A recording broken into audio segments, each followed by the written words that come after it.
Hello दोस्तों, मैं हूं नीरज और आप देख रहे हैं स्टडी कॉमर्स। और आज हम इस वीडियो में कैपिटल स्ट्रक्चर के बारे में पढ़ने वाले हैं कि कैपिटल स्ट्रक्चर क्या होता है और कैपिटल स्ट्रक्चर के डिफरेंट थ्योरीज के बारे में पढ़ने वाले हैं। इससे पहले अगर आप डेली मॉक टेस्ट देना चाहते हैं तो विजिट आवर वेबसाइट studycommerce.net। यहाँ पे क्विज़ेज़ वाले सेक्शन में चले जाना। जिस एग्ज़ाम के लिए तैयारी कर रहे हो उसको सेलेक्ट कर लेना, for example UGC net commerce. और जैसे ही आप इस पर क्लिक करेंगे आपके सामने ढेर सारे सेट्स आ जाएंगे और किसी भी सेट पे आप क्लिक करके फ्री मॉक टेस्ट दे सकते हैं। तो visit our website studycommerce.net। Website का लिंक आपको डिस्क्रिप्शन में मिल जाएगा। आगे बढ़ने से पहले आप सभी के लिए एक क्वेश्चन। आपको बताना है कि इनमें से कौन सी थ्योरी है जो ये कहता है कि ओवरऑल कैपिटलाइजेशन रेट और कॉस्ट ऑफ डेट जो है वो कांस्टेंट होगा फॉर ऑल फाइनेंशियल लीवरेज। आपके ऑप्शन है traditional approach, NI approach, NOI approach या एमएम अप्रोच। कमेंट बॉक्स में इस क्वेश्चन को अटेम्प्ट करिए। वीडियो के एंड में मैं आपको इस क्वेश्चन का आंसर प्रोवाइड कराऊंगा विथ प्रॉपर एक्सप्लेनेशन। तो आज हम कैपिटल स्ट्रक्चर क्या है और कैपिटल स्ट्रक्चर के डिफरेंट थ्योरीज के बारे में पढ़ने वाले हैं। तो बेसिक से स्टार्ट करते हैं। सबसे पहले कैपिटल जानते हैं क्या है। आप सभी ने क्लास 11th में पढ़ा होगा कि जिस अमाउंट से आप बिजनेस स्टार्ट करते हैं उसे हम कैपिटल कहते हैं, यानी कि लॉन्ग टर्म फंड्स जिससे आप बिजनेस स्टार्ट करते हैं उसे हम कैपिटल कहते हैं। और कैपिटल किसी भी बिजनेस के लिए एक फ्यूल का काम करता है, यानी कि अगर कैपिटल बिजनेस में ना हो तो आप बिजनेस रन नहीं कर सकते। फॉर एग्ज़ाम्पल अगर आपको बिज़नेस में 50 लैक्स की ज़रूरत है, ठीक है, तो ये आपका कैपिटल हो जाएगा। तो मैंने अभी आपको बताया कि कैपिटल किसी बिज़नेस के लिए फ्यूल का काम करता है। फॉर एग्ज़ाम्पल अभी मैंने आपको बताया कि अगर बिज़नेस में 50 लैक्स की ज़रूरत है तो ये 50 लाख रुपए कहाँ से आएंगे। आपके पास दो ऑप्शन होते हैं, या तो आप खुद का पैसा लगाओ या आप बाहर से पैसे लो। जब आप खुद से पैसा इन्वेस्ट करते हो, खुद का पैसा लगाते हो, तो उसे हम इक्विटी फंड्स कहते हैं या फिर इसे हम ओनर्स फंड कहते हैं। जब आप बोरोइंग्स करते हो, आप बाहर से पैसा लेते हो, तो उसे हम डेट या बोरोइंग्स कहते हैं। तो सपोज़ कर लेते हैं कि यहाँ पे हम 30 लैक्स जो हैं वो डेट के रूप में ले रहे हैं और 20 लाख जो हैं वो खुद के लगा रहे हैं। तो यहाँ पे कैपिटल स्ट्रक्चर क्या होगा, 3:2 हो जाएगा। तो कैपिटल स्ट्रक्चर जो है वो एक मिक्स है ऑफ डेट एंड इक्विटी। जैसे आप यहाँ पे देख सकते हो कि कैपिटल क्या है, आप डेट का भी इस्तेमाल कर रहे हो और इक्विटी का इस्तेमाल कर रहे हो, तो इसी का एक कॉम्बिनेशन कैपिटल स्ट्रक्चर होता है। कैपिटल स्ट्रक्चर को आप दूसरी तरीके से इस तरीके समझ सकते हैं कि आप कितना पोर्शन शेयर का लगा रहे हो और कितना पोर्शन आप डेट का लगा रहे हो कैपिटल को बिल्ड करने के लिए। तो ये आपने कैपिटल स्ट्रक्चर जान लिया। अब बात करते हैं कैपिटल स्ट्रक्चर थ्योरीज की। तो कैपिटल स्ट्रक्चर थ्योरीज में आपको 4 थ्योरीज पढ़नी है। फर्स्ट है एनआई अप्रोच, सेकंड है एनओआई अप्रोच, थर्ड है ट्रेडिशनल अप्रोच और फोर्थ है एमएम अप्रोच। अब चारों अप्रोच के बारे में मैं थोड़ा थोड़ा यहाँ पे बता दे रहा हूँ, बाकी आगे हम डिस्कस करेंगे। तो ये जो स्टार्टिंग के जो 3 थ्योरीज हैं इनको दिया है डेविड ड्यूरेंट ने, ठीक है, इसीलिए इनको हम ड्यूरेंट थ्योरीज भी कहते हैं। कौन कौन से 3? एनआई अप्रोच, एनओआई अप्रोच और ट्रेडिशनल अप्रोच। ये तीनों दिया है डेविड ड्यूरेंट ने और इसीलिए इसे हम ड्यूरेंट थ्योरीज के नाम से भी जानते हैं। चौथा है एमएम अप्रोच, जिसको मोदी गिलानी एंड मिलर ने दिया है, इसीलिए उन्हीं के नाम पे हम इसे एमएम अप्रोच कहते हैं।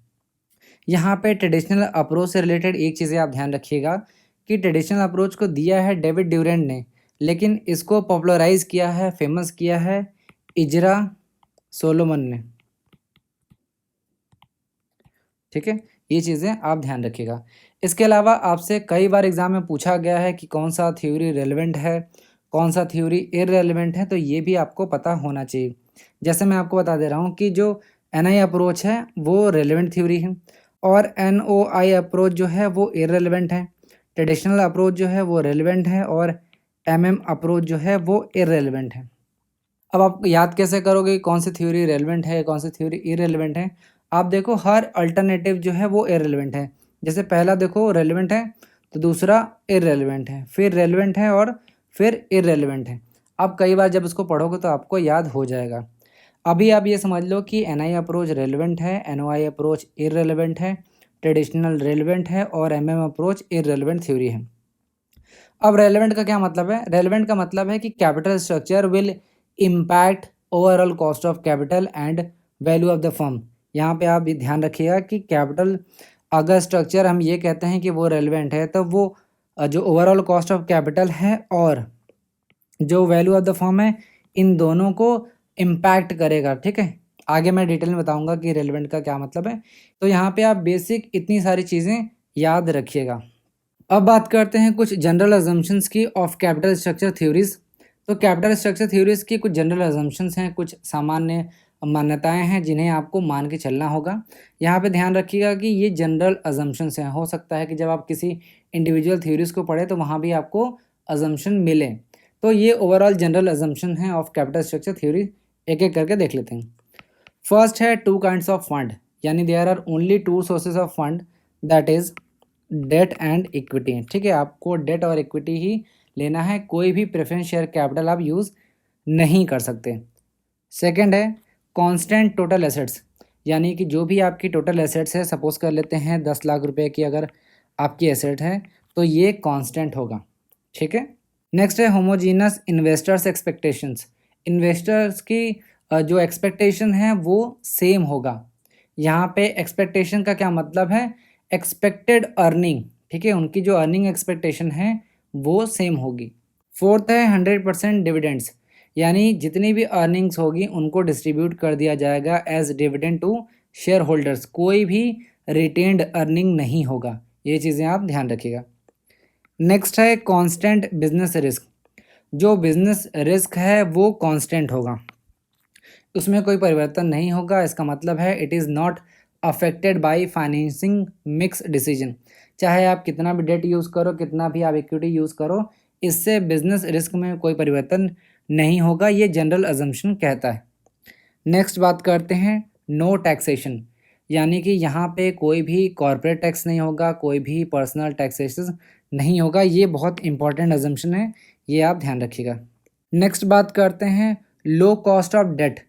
हमेशा ये याद रखिएगा कि ये अजम्पशन है कि date is a cheaper source of finance. ठीक है, यहाँ पे माना गया है कि डेट जो है वो चीपर सोर्स ऑफ फाइनेंस होता है, इसीलिए जो केडी होता है वो लेस देन केई, केडी जो है वो लेस देन होता है केई, यानी कॉस्ट ऑफ डेट जो है वो कॉस्ट ऑफ इक्विटी से कम होता है। केडी का मतलब क्या है, कॉस्ट ऑफ डेट। मैं आपके लिए यहाँ पे लिख दे रहा हूँ, केई का मतलब क्या है, कॉस्ट ऑफ इक्विटी। और केडी जो है वो लो क्यों होता है, क्योंकि ये हम मान के चलते हैं कि date is a cheaper source of finance. Suppose कर लेते हैं केडी जो है कॉस्ट ऑफ डेट 9% है, तो कॉस्ट ऑफ इक्विटी क्या होगा, 10% होगा। ये बहुत ही ज़्यादा इंपॉर्टेंट अजम्पशन है, ये आपको पता होना चाहिए। नेक्स्ट बात करते हैं, नेक्स्ट है परपेचुअल लाइफ। परपेचुअल लाइफ का मतलब है the firm has a infinite life, ये मैं यहाँ पे लिख दे रहा हूँ, इनफाइनाइट लाइफ होता है। ठीक है। नेक्स्ट है नो फ्लोटेशन कॉस्ट, कोई भी फ्लोटेशन कॉस्ट नहीं होगा। फ्लोटेशन कॉस्ट का क्या मतलब है कि जब भी कोई कंपनी जनरल पब्लिक के लिए सिक्योरिटीज़ ऑफर करती है तो उसे बहुत सारे खर्चे करने पड़ते हैं, जैसे अंडर राइटिंग फ़ी, ठीक है, लीगल फ़ी, और इसके अलावा आप देखो कि रजिस्ट्रेशन फ़ी होता है।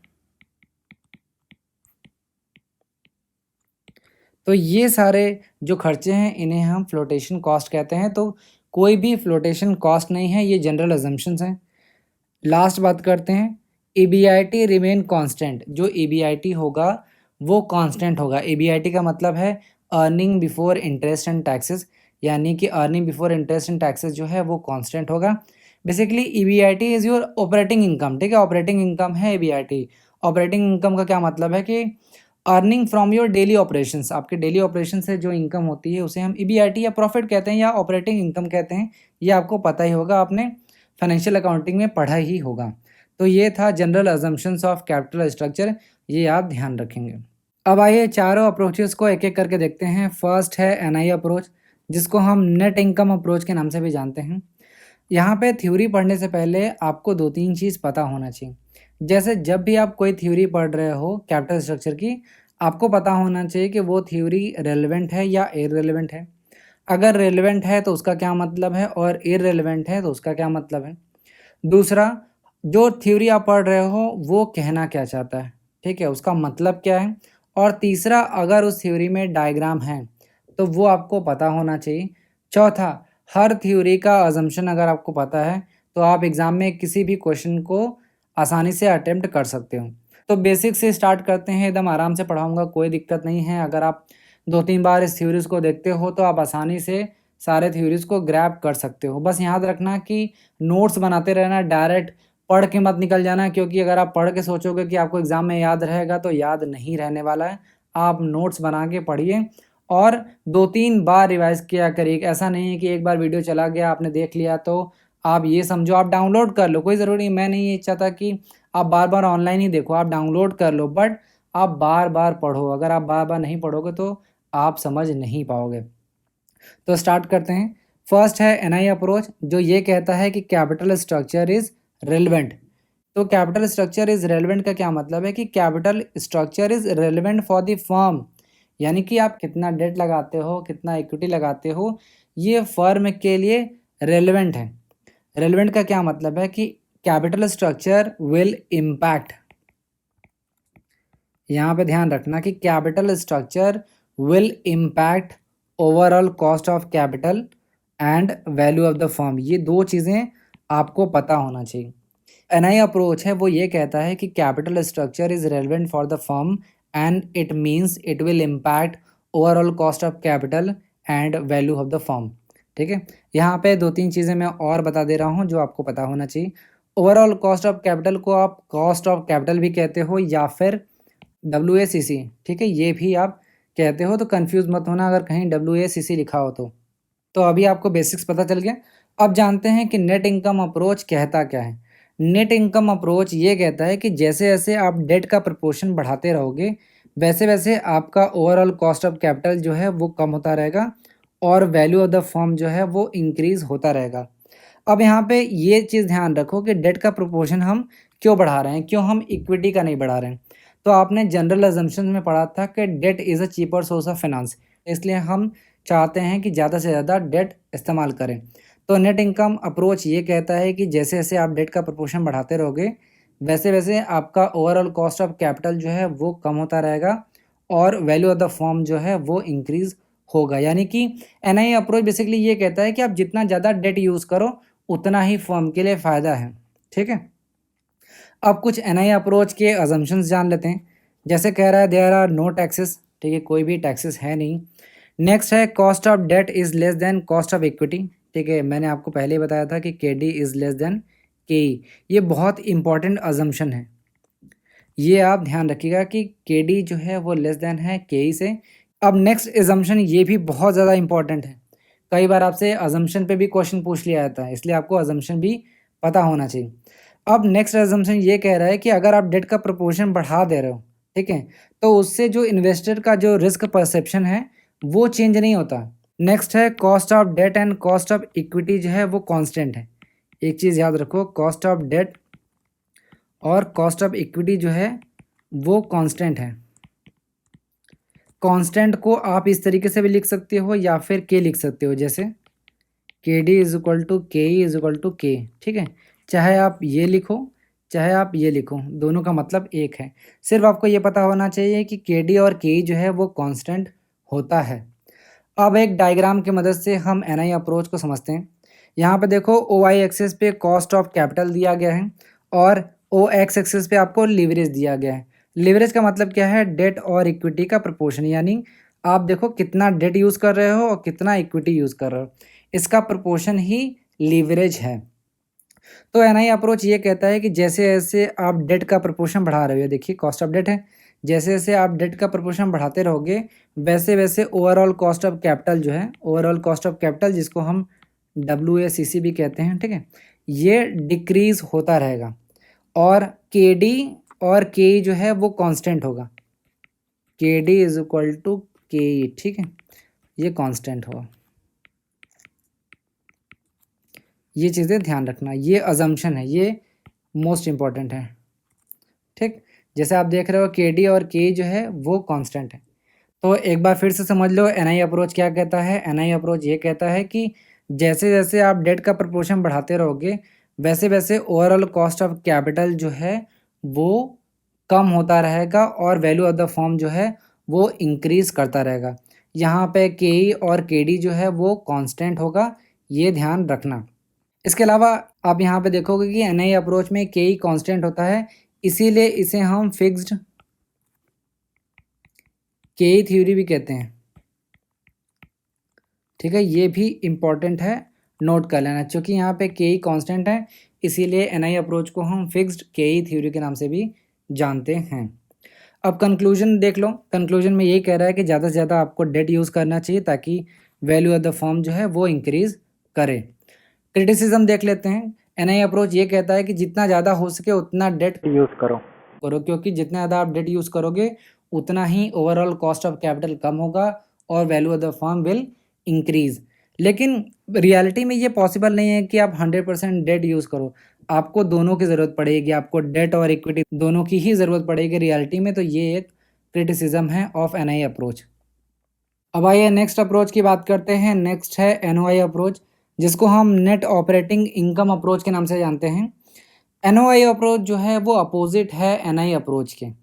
एन आई अप्रोच ये कहता था कि capital structure is relevant to the firm, जबकि एन ओ आई अप्रोच ये कहता है कि capital structure is irrelevant for the firm. यानी कि आप डेट का प्रोपोर्शन कितना भी बढ़ा लो, इससे आपका वैल्यू ऑफ द फर्म जो है उसमें कोई परिवर्तन नहीं होने वाला है।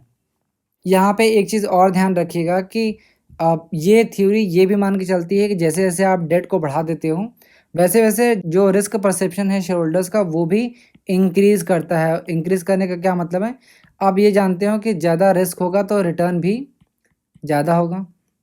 ये आप मानते हो कि नहीं मानते हो? ज़्यादा आप रिस्क लोगे तो ज़्यादा रिटर्न होगा।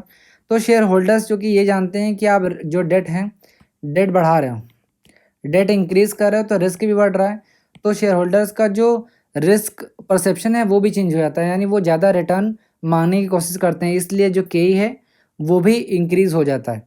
एन ओ आई अप्रोच जो है वो एक इररिलेवेंट थ्योरी है जो ये कहता है कि capital structure is irrelevant to the firm. इसका मतलब है कि capital structure will not impact the overall cost of capital and the value of the firm. ठीक है, एन ओ आई अप्रोच को हम डायग्राम से समझ लेंगे। सबसे पहले आप अजम्पशन देख लीजिए। फर्स्ट है cost of capital. Cost of capital को हम के ओ से डिनोट करते हैं। Cost of capital remains constant, यानी के ओ जो है वो कांस्टेंट होगा। ये इंपॉर्टेंट अजम्पशन है, ये सब सारी चीज़ें आप ध्यान रखिएगा।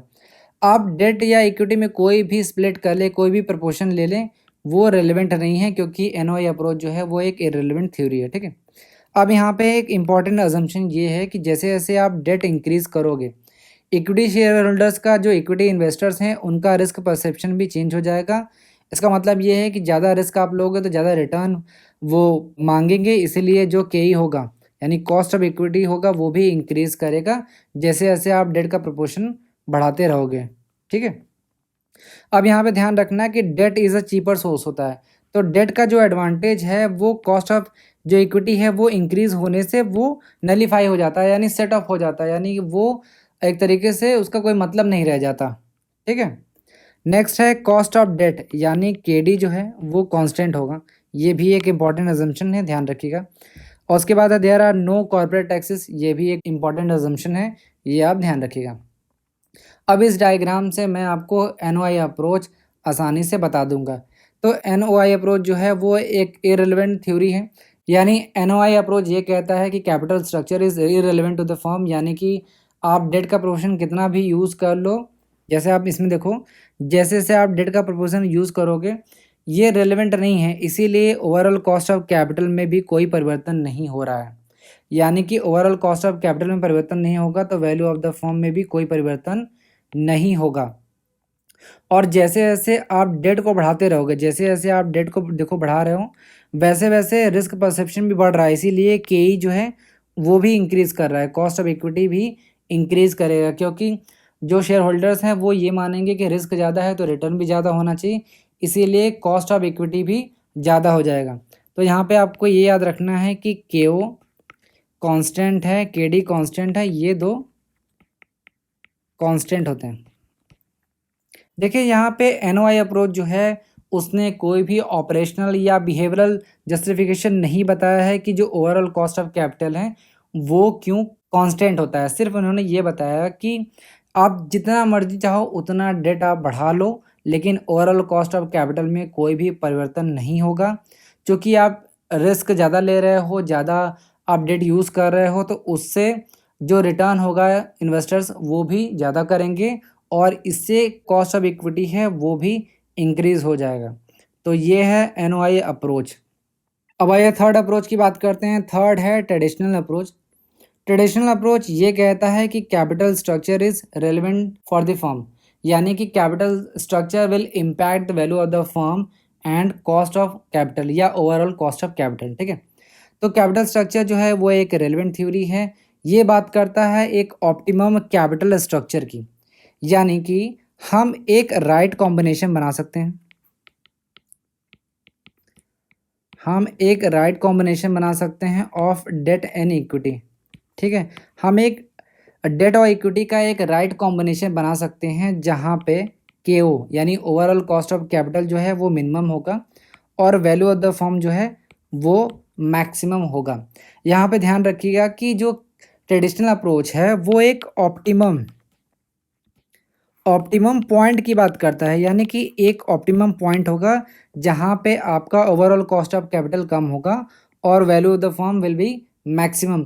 लेकिन जैसे ही आप इस ऑप्टिमम पॉइंट से आगे बढ़ोगे, फर्म का जो ओवरऑल कॉस्ट ऑफ कैपिटल है वो इंक्रीज करने लगेगा और value of the firm will be decreasing. ठीक है, तो अब थोड़ी चीज़ें यहाँ पे मैंने लिखी है वो भी बात कर लेते हैं। ट्रेडिशनल अप्रोच को हम इंटरमीडिएट अप्रोच भी कहते हैं, क्योंकि ये एनआई और एनओआई अप्रोच के बीच की एक थ्योरी है और ये थ्योरी ये कहती है कि अगर हम एक जुडिशियस मिक्स यूज़ करते हैं, यानी एक राइट कॉम्बिनेशन यूज़ करते हैं, तो ओवरऑल कॉस्ट ऑफ कैपिटल जो है वो डिक्रीज हो सकता है and value of the firm will be maximum. ठीक है, तो ट्रेडिशनल अप्रोच का एक डायग्राम देखिए।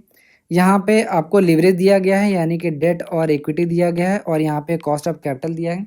और स्टेज 2 में आप देखिए ये एक पर्टिकुलर पॉइंट है जहाँ पे आपका जो ओवरऑल कॉस्ट ऑफ कैपिटल है वो मिनिमम है और value of the firm maximum है। ये स्टेज 1 है।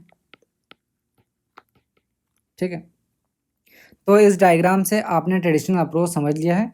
एक चीज़ और ध्यान रखिएगा कि जो केओ है, जो मैं बार बार बात कर रहा हूँ कि इसको हम WACC भी कह सकते हैं, ओवरऑल कॉस्ट ऑफ कैपिटल जो है, इसका शेप आपसे एग्जाम में पूछ सकता है, तो ये यू शेप का होता है, ये आपको पता होना चाहिए। अब आइए लास्ट अप्रोच देखते हैं। लास्ट है MM अप्रोच, जिसको हम मोदी गिलानी मिलर अप्रोच के नाम से भी जानते हैं। आगे बढ़ने से पहले मैं आपको ये बता दूं कि MM अप्रोच 2 बार दिया गया था। फर्स्ट टाइम दिया गया था इन द ईयर 1958 और सेकेंड टाइम दिया गया था इन द ईयर 1963। अब क्यों दिया गया था वो मैं आगे बात करूँगा। सबसे पहले आप ये जान लो कि MM अप्रोच 2 बार दिया गया था। तो MM अप्रोच जो है वो एक इररिलेवेंट थ्योरी है। इररिलेवेंट थ्योरी का क्या मतलब है कि capital structure is irrelevant for the firm. इसका मतलब है capital structure will not impact the overall cost of capital and the value of the firm. ठीक है, तो MM अप्रोच जो है वो NOI अप्रोच की तरह है, सिमिलर है। लेकिन जहाँ पे NOI अप्रोच ये कहता है कि कैपिटल स्ट्रक्चर जो है वो इररेलेवेंट है, लेकिन कोई भी जस्टिफिकेशन प्रोवाइड नहीं करता, यानी कोई भी ऑपरेशनल या बिहेवियरल जस्टिफिकेशन नहीं प्रोवाइड करता कि क्यों ये कैपिटल स्ट्रक्चर इररेलेवेंट है। यानी जो केओ है वो कांस्टेंट होता है। अगर आप देखोगे वापस जाके वीडियो, तो आप देखोगे कि NOI अप्रोच में जो केओ है यानी ओवरऑल कॉस्ट ऑफ कैपिटल जो है, या जिसको हम WACC भी कहते हैं, वो कांस्टेंट होता है। तो वो कांस्टेंट क्यों होता है ये आपको NOI अप्रोच नहीं बताता, यानी कि NOI अप्रोच ये एक कॉन्सेप्चुअल थ्योरी है, वो बिहेवियरल जस्टिफिकेशन प्रोवाइड नहीं करता for the इररिलेवेंस of capital structure. लेकिन जो MM अप्रोच है वो एक बिहेवियरल जस्टिफिकेशन प्रोवाइड करता है कि क्यों जो कैपिटल स्ट्रक्चर है वो इररेलेवेंट है। तो जो बिहेवियरल जस्टिफिकेशन MM अप्रोच ने दिया है वो दिया है आर्बिट्रेज प्रोसेस के थ्रू। अभी मैं आपको बताऊंगा कि ये आर्बिट्रेज प्रोसेस क्या है। तो अभी मैंने आपको बताया कि MM अप्रोच जो है वो 2 बार दिया गया था। फर्स्ट टाइम दिया गया था इन द ईयर 1958 और सेकेंड टाइम दिया गया था इन द ईयर 1963। तो जो 1958 में दिया गया था उस समय ये अजम्पशन मान लिया गया था कि there will be no taxation. ठीक है, कि टैक्सेशन नहीं होगा। लेकिन आप जानते हैं कि और 1961 में इनकम टैक्स एक्ट आ गया था। आप सभी जानते हैं 1961 में इनकम टैक्स एक्ट आ गया था। तो ये अजम्पशन जो है इसको हटा दिया गया था और ये बता दिया गया कि टैक्सेशन को हम कंसीडर करेंगे एज अ अजम्पशन। ठीक है, अब आइए एमएम अप्रोच की कुछ अजम्पशंस देख लेते हैं जो बहुत इंपॉर्टेंट है। फर्स्ट है देयर इज़ नो टैक्सेशन, यानी कि कोई भी टैक्सेशन नहीं होगा। नेक्स्ट है नो फ्लोटेशन कॉस्ट, कोई भी फ्लोटेशन कॉस्ट नहीं होगा। कोई भी ट्रांजैक्शन कॉस्ट नहीं होगा, यानी आप जितनी बार चाहें उतनी बार शेयर को खरीद और बेच सकते हैं।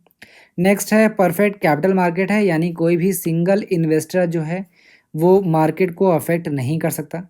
नेक्स्ट है इन्वेस्टर जो है वो रैशनल होते हैं, यानी रैशनली वो बिहेव करते हैं और अपने पर्सनल गेन को मैक्सिमाइज करना चाहते हैं, यानी कि आर्बिट्रेज प्रोसेस के थ्रू वो अपने पर्सनल गेन को मैक्सिमाइज करना चाहते हैं।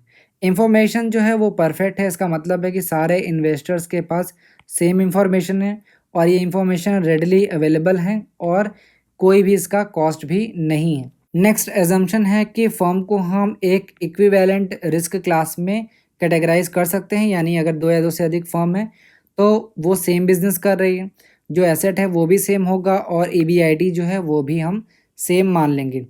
इन्वेस्टर की जो एक्सपेक्टेशन है वो भी सेम होगा और बिजनेस रिस्क जो है वो कांस्टेंट होगा, ये मैंने आपको पहले ही बता दिया था। और पर्सनल लीवरेज जो है वो परफेक्ट सब्स्टिट्यूट है of corporate leverage. Corporate leverage का क्या मतलब है कि जब एक फर्म डेट और इक्विटी का एक रेशियो बनाती है तो उसे हम कॉर्पोरेट लीवरेज कहते हैं। वेयर एज पर्सनल लीवरेज का क्या मतलब है कि एक इंडिविजुअल, सपोज करते हैं कि मिस्टर एक्स एक शेयर होल्डर्स हैं, वो अपने डेट और इक्विटी का रेशियो तैयार करते हैं, तो वो इंडिविजुअल लेवल पे जो लीवरेज तैयार करेंगे उसे हम पर्सनल लीवरेज कहेंगे। नेक्स्ट है KD is less than KE, यानी कॉस्ट ऑफ जो डेट है is lower than cost of equity, क्योंकि debt is a cheaper source of finance, ये हमने स्टार्टिंग में पढ़ा है, तो ये एक इम्पॉर्टेंट अजम्पशन है। नेक्स्ट है KD and KO remain constant at all levels of leverage. इसका मतलब क्या है, cost of debt and overall cost of capital जो है वो कांस्टेंट होगा। तो अभी मैंने आपको ये बताया था कि MM अप्रोच एक ऑपरेशनल जस्टिफिकेशन या बिहेवियरल जस्टिफिकेशन प्रोवाइड करता है कि क्यों कैपिटल स्ट्रक्चर जो है वो इररिलेवेंट है, और ये बताता है वो आर्बिट्रेज प्रोसेस के थ्रू। आर्बिट्रेज का क्या मतलब है कि जब आप एक मार्केट में जहाँ पे जो एसेट या सिक्योरिटी है उसकी प्राइस कम है, वहाँ से आप एसेट खरीद लेते हो और दूसरे मार्केट में जहाँ पे प्राइस हाई है वहाँ पे आप बेच देते हो, तो इसे हम आर्बिट्रेज प्रोसेस कहते हैं। आर्बिट्रेज का क्या मतलब है कि जब आप एसेट या सिक्योरिटी को एक मार्केट से परचेस करते हो जहाँ पे प्राइस कम है और उसे दूसरे मार्केट में बेच देते हो जहाँ पे ज़्यादा प्राइस है। ठीक है, इससे आगे चल के जो मार्केट प्राइस है वो रिस्टोर्ड हो जाता है, यानी इक्विलिब्रियम में आ जाता है। प्राइस पहले हाई होता है, फिर लो होता है, फिर मार्केट जो है वो एक तरीके से स्टेबल हो जाता है, जिसकी वजह से जो ओवरऑल कॉस्ट ऑफ कैपिटल है वो कम नहीं होता है। तो आर्बिट्रेज प्रोसेस का मतलब यही है कि जो अंडर वैल्यूड सिक्योरिटी हैं उनको आप परचेस कर लो और जो ओवर वैल्यूड सिक्योरिटीज़ हैं उनको आप सेल कर दो, जिससे मार्केट में जो इम्बैलेंस है वो ख़त्म हो जाएगा। यानी बेसिकली आर्बिट्रेज प्रोसेस जो है वो एक बैलेंसिंग ऑपरेशन है, जिसके वजह से जो KO है वो कांस्टेंट होता है। यही है ऑपरेशनल या behavioural justification for MM approach. अब वापस से आते हैं क्वेश्चन पे। मैंने आपसे पूछा था कि इनमें से कौन सी अप्रोच है जो ये कहता है कि ओवरऑल कैपिटलाइजेशन रेट और कॉस्ट ऑफ डेट जो है वो कांस्टेंट होता है फॉर ऑल फाइनेंशियल लीवरेज। तो देखिए ओवरऑल कैपिटलाइजेशन रेट का क्या मतलब है, आपको पहले ये पता होना चाहिए। इसका मतलब है KO, ठीक है, और कॉस्ट ऑफ डेट को हम क्या कहते हैं, KD। अब KO और KD दोनों कांस्टेंट हैं, ये कौन सी थ्योरी में मैंने बताया था। देखिए ये मैंने बताया था NOI अप्रोच में। अगर मैं डायग्राम बनाऊं रफली, ये देखिए ये डायग्राम है, ये है KE और ये है KO और ये है KD।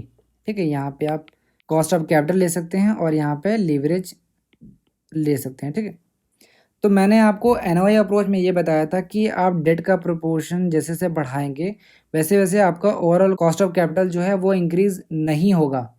ठीक है, क्योंकि आप ज़्यादा डेट ले रहे हो यानी रिस्क जो परसेप्शन है वो बढ़ जाएगा। रिस्क आप ज़्यादा ले रहे हो तो जो इन्वेस्टर्स हैं, जो शेयर होल्डर्स हैं, वो भी ज़्यादा रिटर्न मांगेंगे, इसलिए जो केई है वो इंक्रीज़ करेगा। तो आप यहाँ देख रहे हो कि ओवरऑल कॉस्ट ऑफ कैपिटल और केडी जो है वो कांस्टेंट है। ये आपको सिर्फ एनओआई अप्रोच में देखने को मिलेगा। तो करेक्ट आंसर हो जाएगा सी। तो ये था कैपिटल स्ट्रक्चर। मैंने ब्रीफ में आपको कैपिटल स्ट्रक्चर क्या है, उनकी थ्योरीज़ क्या है, उसको बताने का प्रयास किया है। हालांकि ये थ्योरीज़ इतनी सिंपल नहीं हैं। अगर आप आई.एम. पांडे के बुक से पढ़ोगे, जहाँ पे एम.एम. अप्रोच के जो बिहेवियरल जस्टिफिकेशन है, उनको 3 प्रोपोर्शन में बताया गया, 3 मेथड्स के थ्रू बताया गया। वो उतना आपको डिटेल में पढ़ने की ज़रूरत नहीं है। आप सिंपल कंसेप्ट जान लो।